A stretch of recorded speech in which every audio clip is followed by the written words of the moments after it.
This is TJ. In this video I'm going to quickly be covering 5 programs that are great tools for graphic design and digital art creation. These programs are Inkscape, GIMP, Scribus, FontForge, and Dia. And each of these programs is completely free to download and use for both personal and commercial use. They are all open source software, and all of them work on Windows, Macintosh, and Linux operating systems. If you want to download these and try them out for yourself, you can find download links at my website, tjfree.com. Let's take a look at this first program, Inkscape, which is a program very similar to Adobe Illustrator. So it'll let you draw and edit art in that's vector images, and so it gives you a lot of control over those vector images. You can actually, with vector images, if you're not familiar with them, they can be scaled up to large sizes without becoming pixelated. You can do all kinds of really cool stuff with this program. I'll show you an example of some art. Oop, this is the art of some art that can be created using Inkscape. Here's an example of a guitar, and once it's all drawn up, we can quickly change the coloring, and it keeps the lighting and shading. Another example is of working with layers in Inkscape. We have these different layers of this tooth animation, and we can toggle them on and off. We can lock them or unlock them so that we don't accidentally select them while we're working with a different layer. So it's a great tool, lots and lots of good features and tons of different applications. This next program, GIMP, is a bitmap image editor. It's similar to Adobe Photoshop, and it has a lot of the same functionality that you'd expect to have with in Photoshop. It can do some pretty cool stuff. I've covered it in some of my other programs, so I'm not going to spend too much time on it, but you can apply different effects and layers and filters and things like that. I won't do one because it might take too long on the video, but it's a good program. You can also just create art from scratch. Oh, I'll show you here too. You can work with transparent backgrounds, which is cool. You can remove the background, like if you want to create a product image, and then you can just fill the background with a solid color. So, good program, GIMP.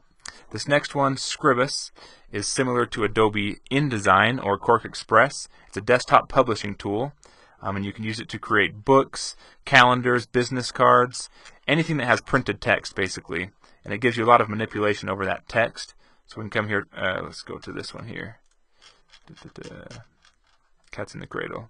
That picture, one of my images isn't coming up, but if I go to edit text, we can see it lets you have you can have different style sheets. So we have oh yeah, this is centered, but so the title has its own style, the author has its own style, and then if we change, I can then change the style, and it'll change it on every page. You can collectively edit the footers and the styles of multiple pages at once without having to go through and physically change it on each page. One of the many features. You can do drop caps. It's great for creating, like I said, anything with printed text. This next one, FontForge, is a program for editing and creating fonts. So, for example, here we have, I'll grab the toolbar over here, the letter R. We can edit this font and do some different kind of things with it. You can also create fonts from scratch. It's compatible with several different font formats, and you can actually use it to convert fonts from one format to another. So it's a good tool, FontForge.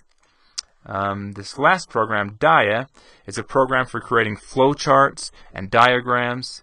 For example, we can just very quickly sketch up a diagram and then link ideas together. And it gives you a lot of control and manipulation over how this diagram works. And you can put text. We could write text inside this box if we wanted to. So it's great for expressing ideas, but also if you're a designer or into architecture or things like that, it's got all kinds of different presets. Like here's electrical. So if we want to put in some electrical symbols and create an electrical diagram, we can do that. We can import a background image and draw these elements on top of it. And you can create your own symbols too. But it's got a lot of different things. You've got Cisco networking. You could do a Cisco network diagram. So good for network diagrams. Make these bigger and see what I'm doing here. So cool program. Lots of different features and applications for it as well. And really quickly before we go, I want to show you this program, Gpic. It's a Windows and Linux only program, I think, but it's also open source, and it's a color picker or a color scheme generator. It'll help you when you're creating art, help you find complementary colors. When you find them, you can just double click them and it'll put them over here in this color lineup that you can then export and use with programs like GIMP, and all these ones I've showed you today I think are compatible with these different palettes. You can also use them you can drag and drop.